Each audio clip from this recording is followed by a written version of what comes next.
back to another session here at Hillside Power Sport Repair, where we are going to replace some parts on this here John Deere lawnmower.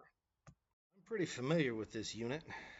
Uh, I did some work on it last year, and the guy needed to replace his intake manifold. He had torqued it so hard that it had warped pretty much all of the mating surfaces, and the carburetor was really messed up. So he had collected parts over the winter, and today we were going to change some stuff out. So pulled the cover off, 10mm head bolts on the sides, 8s on the top, and I think you may have used a flat blade screwdriver to get the connection there around the air cleaner. Yeah, there's 2 bolts in there. Went ahead and pulled the fuel lines and started getting this thing ready. 4 10mm bolts, 10mm headed bolts, hold the manifold on, and then need to keep a close eye on your linkage and governor stuff. Now, I had to pry this off because when I stuck it back on last time, I had to use RTV. He wanted a running machine back, so he paid me to basically glue the thing back on, and it was a mess. I knew it would be, but he wanted to be able to mow, and who am I to say that he shouldn't be able to mow? He brought me an entire parts engine, the carburetor that was on it, and a spare carburetor that he had from somewhere. Now, the carburetor that he had with him, that was the spare, actually ended up being the one that I believe originally came off the machine before he started messing with it. The spare actually had the spring that goes around the choke shaft, which is what this unit was missing before. Went ahead and started pulling them apart, and at this point we're just going to take a couple of different carburetors and make one.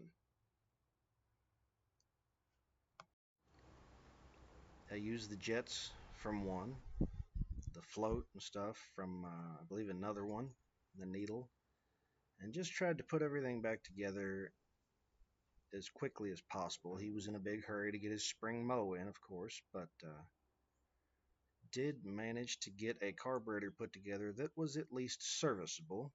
Maybe not perfect, but the jets were clean and the float was relatively well adjusted, and everything seemed to go together okay. I went ahead and pulled the intake manifold off and tried to figure out what's the right thing to do here. Turns out this one was a lot like the other one, but it had a little bracket for the choke and governor and throttle that the factory one did not. But it turns out it was just screwed on, and a couple of screws later I was actually able to make it fit and make it look like the other one. I was pretty happy with it at that point.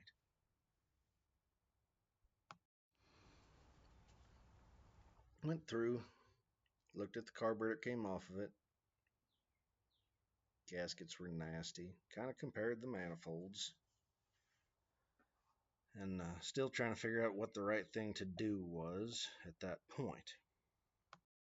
I tried to use a razor blade. I use razor blades a lot for gasket removal, and I tried to get this gasket off, and it was on there. It was bad. And the rest of the machine and parts taken off were pretty much in the exact same shape as that. Just a lot of really nasty gaskets. Nothing we couldn't overcome, but just a bunch of really nasty gaskets.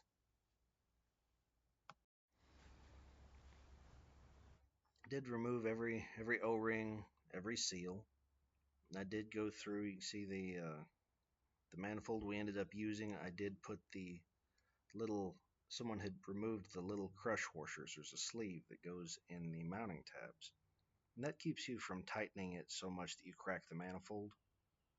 So I was able to rescue those from one of the manifolds and put them in the one that we used, and I was pretty happy with that. At this point, there's the sleeves, but there's Nothing really special going on. We're just putting his carburetor back together. Now, mind you, the studs for this are actually what hold the carburetor on. The studs have a flange, and they use an inverted Torx. I think it's a T5. And that's the fastening system for the carburetor to the manifold. And then the breather to the carburetor uses the actual M6 studs that stick out of the carb. So go back together, put the adapters on, and all the elbow there, and got to get some of this RTV and sealant off of the block, off the heads.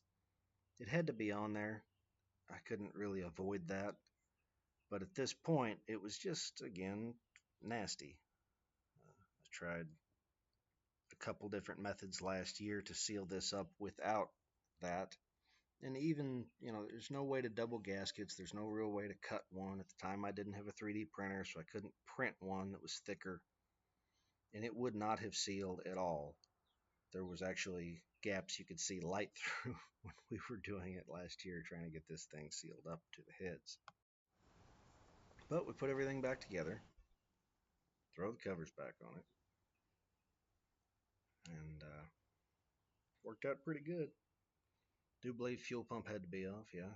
And fuel pump uses an 8mm headed bolt, although in most cases it's actually a screw that goes into the plastic. Some cases it is a bolt, but in all cases it uses the same head.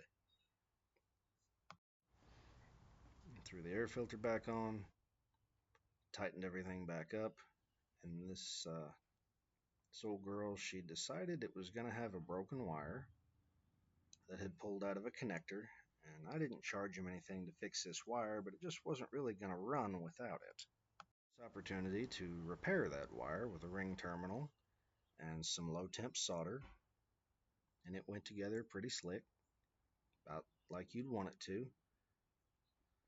Heat gun, low temp solder, some of my most favorite things anymore.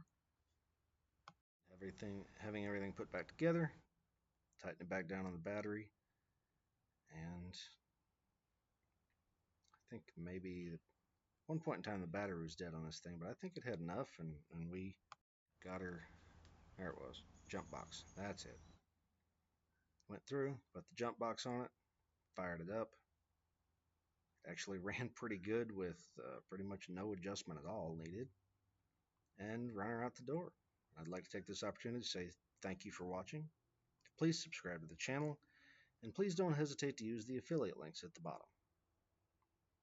Have a blessed day, and hopefully your projects go smoother than most of mine do.